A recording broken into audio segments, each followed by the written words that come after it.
کیونکہ جب والدین پہ مشکل وقت آتا ہے تو بیٹیوں کو بلایا نہیں جاتا، بیٹیاں خود آ جاتی ہیں۔ فقط حسین بادشاہ سے ملنے کے لیے، ان کی محبت کے لیے کھنچے چلے آتے ہیں لوگ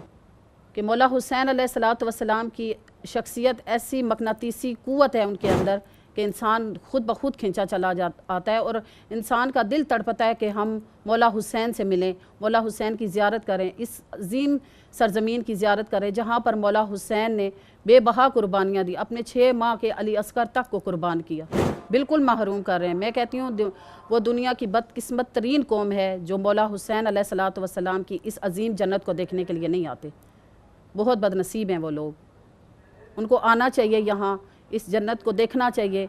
کہ کس طرح اس جنگل اور صحرا کو امام حسین علیہ الصلوۃ والسلام نے اپنے خون سے، اپنے بچوں کے خون سے کس طرح اس کو عرش معلیٰ بنا دیا۔ ایک ایک لمحہ یاد آئے گا جب جائیں گے کہ ہم نے مولا کا وہاں پرسہ دیا، ہم نے وہاں نماز پڑھی، ہم نے مولا کو وہاں پرسہ دیا، اور ایک ایک لمحہ ہمارے لیے یہ قیمتی ہے، اور کوشش یہ ہے کہ جتنا ہو سکے خضوع و خشوع کے ساتھ امام کے حضور پیش ہوں اور امام کے بچوں کو پرسہ دے سکیں کہ کاش ہم پاکستان نہ جائیں، یہیں رہ جائیں امام حسین علیہ الصلوۃ والسلام کے قدموں میں، یہیں وقت گزاریں، کیونکہ یہ ایک ایک لمحہ قیمتی ہے، اور یہ جنت ہے، اس جنت سے جانے کا کسی کا بھی دل نہیں کر رہا۔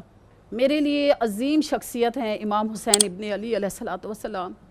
اور وہ بیٹی 3.5 سال کی، کیونکہ جب والدین پہ مشکل وقت آتا ہے تو بیٹیوں کو بلایا نہیں جاتا، بیٹیاں خود آ جاتی ہیں۔